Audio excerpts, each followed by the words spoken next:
Police department. There was an obvious struggle. There were some words written in blood. We were able to make out the word cousin. Rita didn't deserve this death. She should still be living and be fruitful and be happy. It's pretty alarming to know that somebody's going through that kind of trauma and they still have sense enough about them to write the suspect's name. And she wanted to leave us clues to lead to the person that was responsible. Why? She was so innocent and she was very quiet and she never hurt nobody. She goes in the kitchen, she sees the knife laying there and she just decides that she's going to kill her.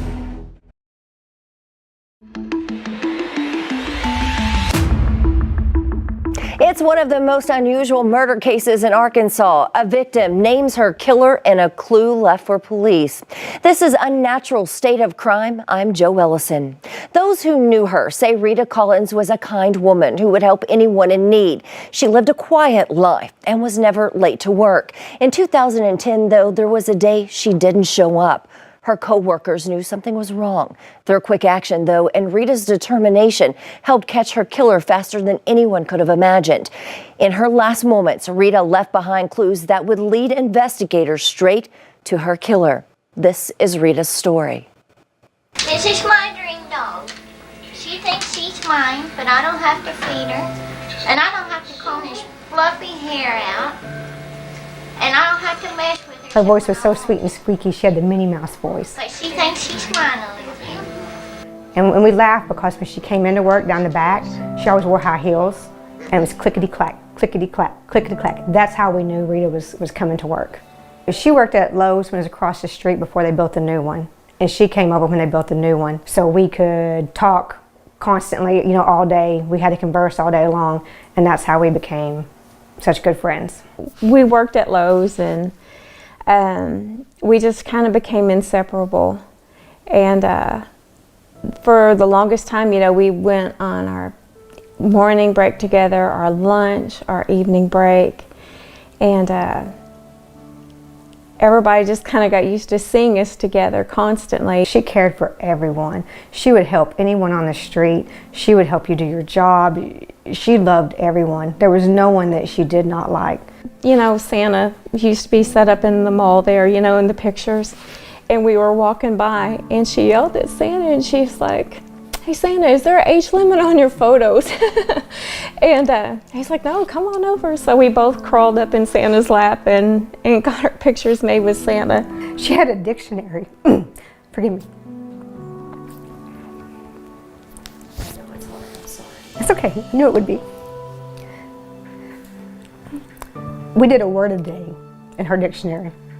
And it would be the easiest definition, but the longest, hardest word to pronounce in your life. But every day, come on, we're gonna have the word of the day. And we'd have to go read. And she would read us a word and explain what it meant. And I kept her dictionary. You know, I still have it at home.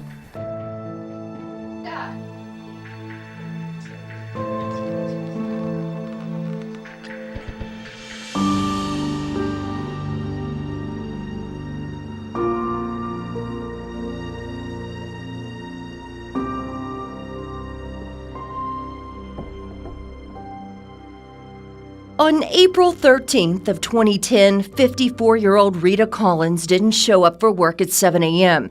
She was always on time. It wasn't long after her friend and coworker knew something wasn't right. And so about 7:25, I called one of our managers, which was a good friend, and I said, "Hey, Edith, Rita's not here yet. I'm gonna call her cell phone." So Edith, we called her cell phone and she didn't answer. So I waited, and about 7:35, I called the Fort Smith Police Department, just said I needed a welfare check and gave them her name and her address, said she hasn't been at work and, you know, that's not her.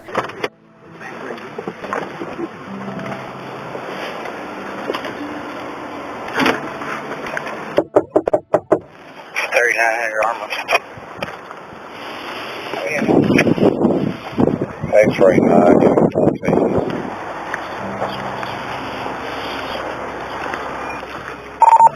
15 station.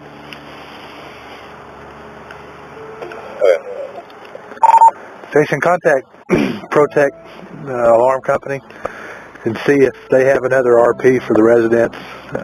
There are two vehicles here. I can't get anybody to come to the door. Most people these days lock their doors, you know. Police department! When I was growing up, nobody locked their doors, but it's unusual anytime you, especially when you're going to do a welfare check, the doors normally are locked. Hello? Anybody home?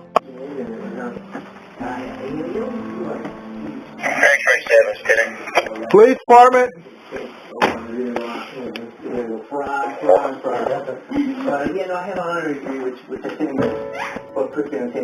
And the officers arrived, the door was unlocked. They were able to make entry into the home and ultimately found her. There's a phone on the floor here.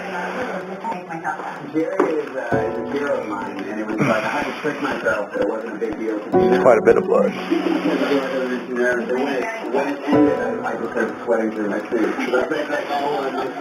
just going to open up that way, so I'm going to pop it open. Well, there's something behind the door. Oh, she's there.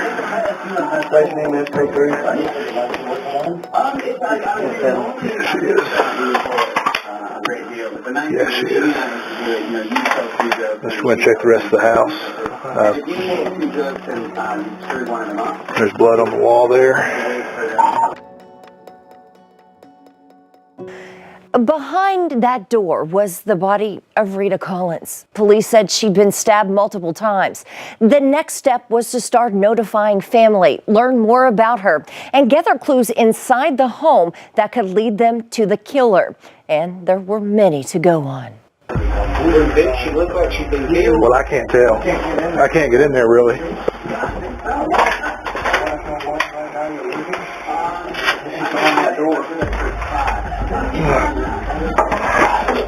Well, the first thing to do is clear the house and make sure there's no threat still in the house. And once they've cleared the house, then they back out, call for EMS and detectives to respond, and the crime scene investigators.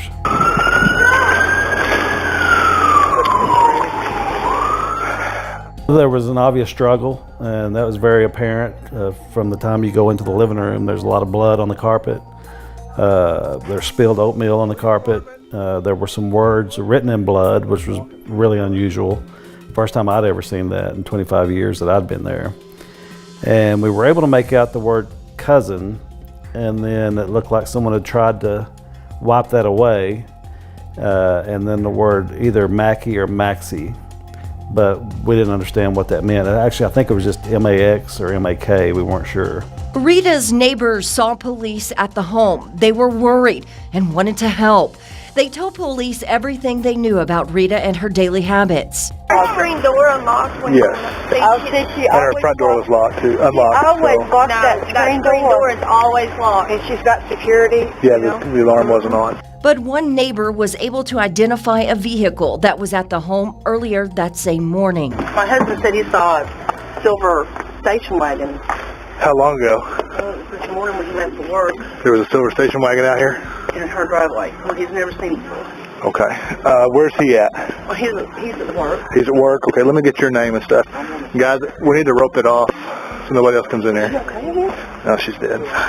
Rita's dead? There were gouge marks in the street where someone left in a hurry, and the trailer hitch actually gouged the asphalt.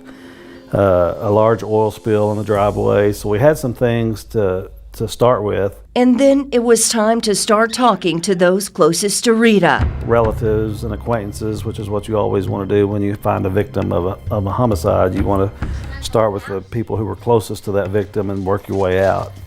And these two guys and a woman was walking around our trailer there.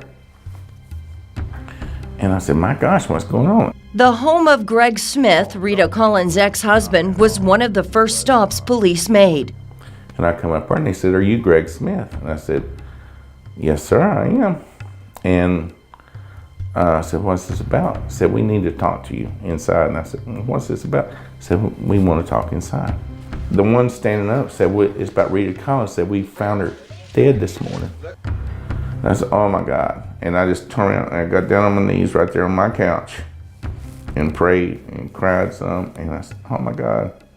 I said, she must have died of a heart attack because she had a heart murmur at times. And I said, she must have died of a heart attack in her sleep. And the one standing up said, no. Said, somebody stabbed her to death. I said, somebody killed my Baba. I said, why?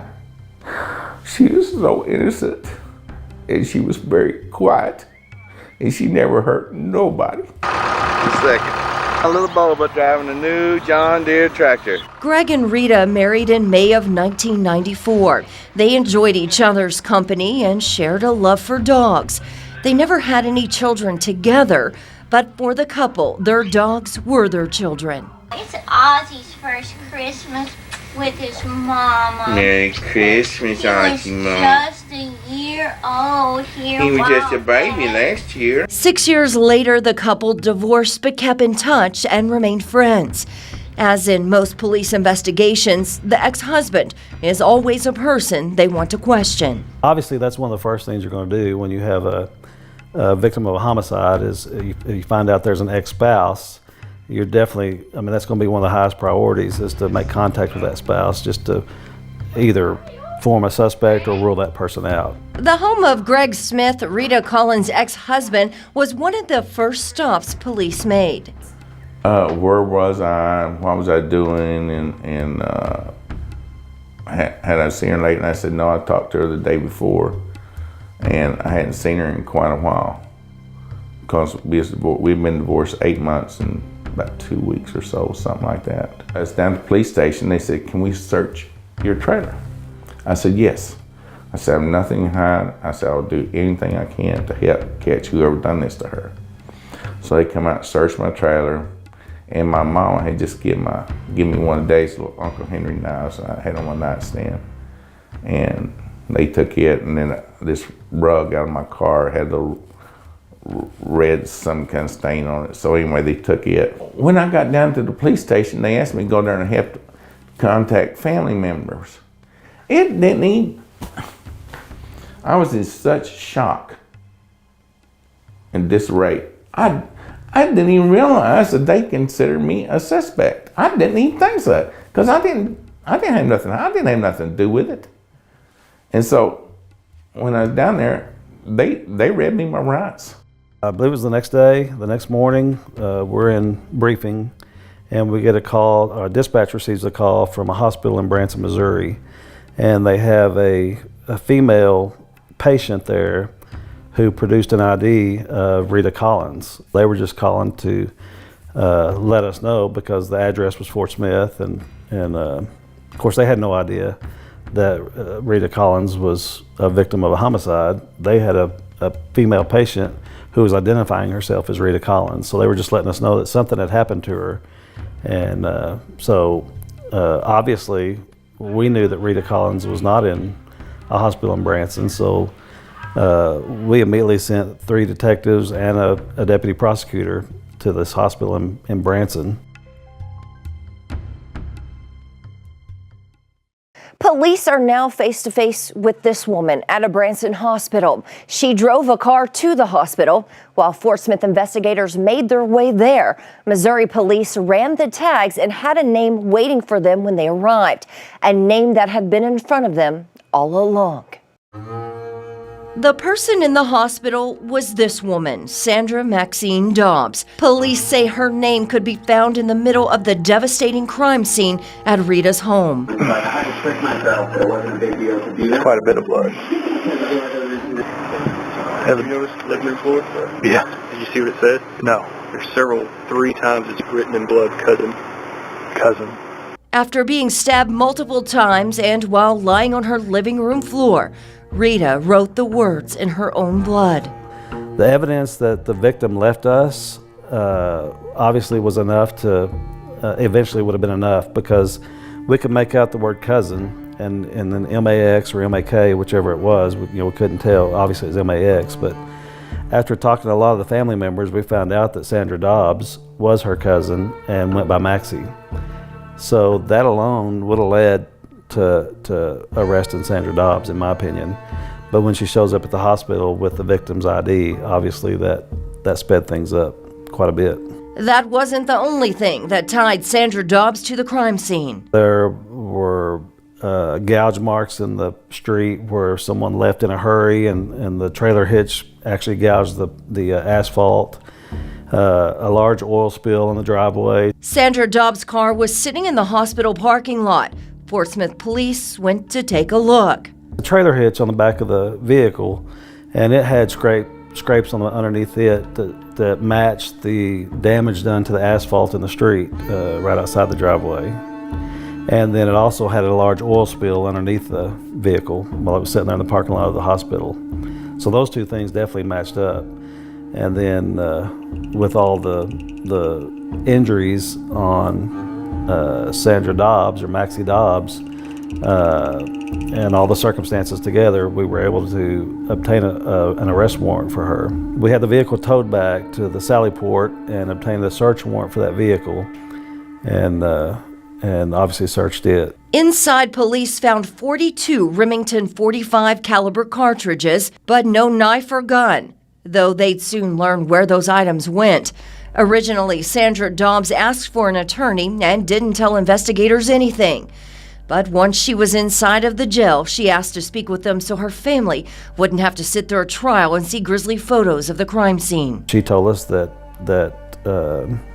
Rita had let her stay there, but was only going to let her stay for 2 weeks because she wasn't looking for a permanent roommate. She said the next morning, Rita had gotten up, taken a shower, and then come downstairs and woke her up. Rita goes into the kitchen, fixes a bowl of oatmeal, sits down to watch TV while she's eating her oatmeal, and Sandra, or Maxie, goes into the kitchen, sees a knife laying on the counter, and just decides she's going to kill somebody. So she said she picked the knife up, stabbed Rita in the back. So they end up in a violent struggle. And they both struggled so much that they got so tired they were both laying on the floor. And she said that Rita started singing church hymns and praying. And so she said she let go of her shirt, which is what she was holding her down with. And when she did, she says that Rita attacked her, And so it started again. And she started stabbing her more and more and more, and then finally the struggle led to the bathroom, where it continued, and then she went and got a stronger knife and come back and stabbed her several more times. She said that by this time she was just trying to put Rita out of her misery because she was moaning and obviously hurting, and she couldn't take back what she had done, so she just wanted to end it for her so she wouldn't suffer. She did have a gun with her, but she claims that she didn't know how to use it. But she did use it to strike Rita with in the head several times, but she never fired it and claimed that she didn't know how to fire it. Police were able to recover the murder weapons Sandra threw out along the highway as she fled Rita's home. Sergeant Pancho Davis drove the route that she said she took to Missouri. She said she stopped at a pull-out or pull-over along the way and threw the knife out there somewhere. So they actually went out there and searched those areas and located the knife that was used in this crime. Sandra Dobbs told investigators she had thought about murdering others. She had told us she had been having these thoughts about killing somebody and even doing a home invasion and killing someone that way. Sandra Dobbs told police she was staying with her daughter for a while before deciding to head to Texas to find work. She packed up some things in her car, including a gun. She said while in Mulberry, Arkansas, her car started acting funny. She stopped at a house and knocked on the door to use the phone. The woman ended up letting her in and offering her food. She later revealed to detectives that she wondered how someone could be so crazy to let her in because she had a gun. Was she thinking about killing this woman to fulfill her thoughts of committing a murder? Thankfully, the woman wasn't hurt, but that's when Sandra decided to go to Rita's home and try to find work in Fort Smith. You try to make sense of it, and you can't because it doesn't make sense, especially as someone who's been so good to you and welcomed you into their home to try to help you, and then for no reason you just take their life. Sandra Sandra Dobbs could never give investigators a reason why she took Rita's life. She was sentenced to 35 years behind bars at the McPherson unit in Newport, Arkansas. She'll be 98 years old when her sentence is up. It was an evil act that took Rita from this world, but the love she had for those in her life won't be forgotten. Her family and friends keep her memory alive. Their little bowls in their hair. He had their hair done, they had little bowls in. Come on, baby. Oh, what good girls. This is William and Rita on the day of his baptism. For Judy Kaiser, Rita is still her son's godmother and her best friend. My wine glass collection, and this is all Rita started. She and I went on our first wine tasting together, and I had never done that before, and so we spent a whole day in Altus, and we went to all the different wineries. This is my favorite picture of Rita and I together in the whole world. She was my maid of honor at the wedding. The language of friendship is not word, but meaning. Yeah, that's my favorite picture of us together. Because she was always so bubbly and just full of energy and fun, you know, and but she was the best friend anyone could hope for. I mean,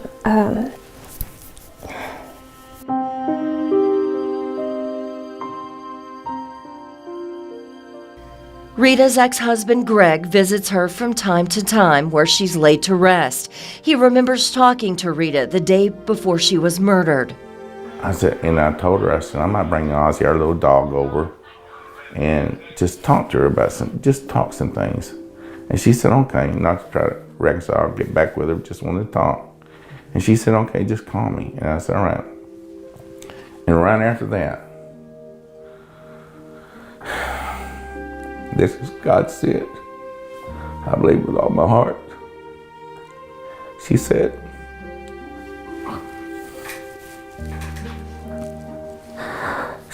Greg, even though we're divorced, she said, I'll always love you.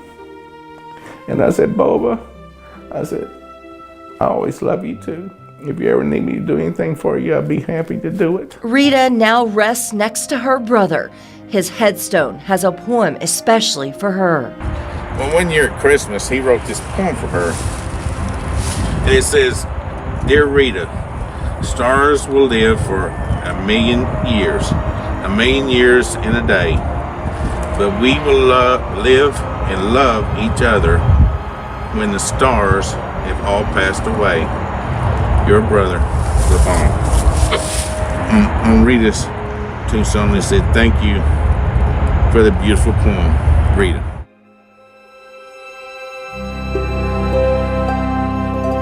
A woman full of life, a good friend, a good daughter, a good sister. For her own cousin to take her life is an evil act her friends and family say was senseless. Police had no police report. Said she stabbed her over 106 times.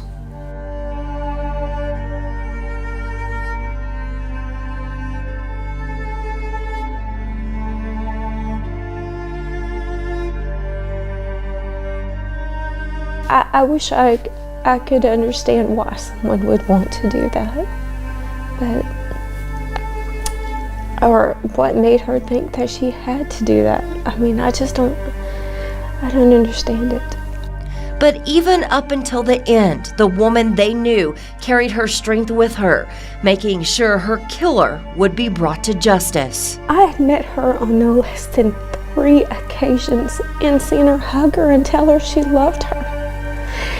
And when I found out that's what happened, I was like, I was in the ultimate betrayal. I mean, it was so unnecessary, and the brutality, it was just, no one deserves that, much less someone like her.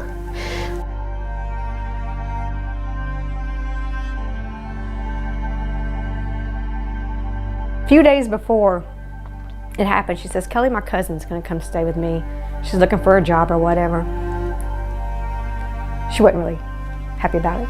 She was just very intelligent, and she knew how to say things and do things to get the point across. It wouldn't be a slap in your face. It's quietly here. This is what you need to see. I have no doubt that that's why she wrote the name.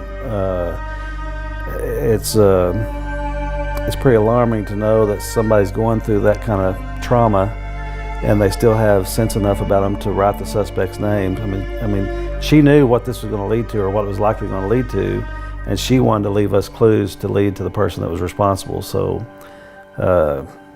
it's hard to imagine being in that situation, but it's pretty impressive that although she was going through the worst thing she's ever gone through in her life, she thought to do that to help us find out who was responsible. One time we had watched one show where somebody had wrote something in their own blood. Similar. I don't remember what show it was where somebody had done something like that. And I think that's why she did that. We can be just driving down the road and I just called to say I love you would come on, and I'll start crying like a baby because she would call me and sing that song. She would literally just call me to sing that song to me and just leave me sweet voice messages and stuff like that. More than once a day sometimes, you know, we just didn't go a day without talking. Your second on your blood wanted to say hi. When she was calling.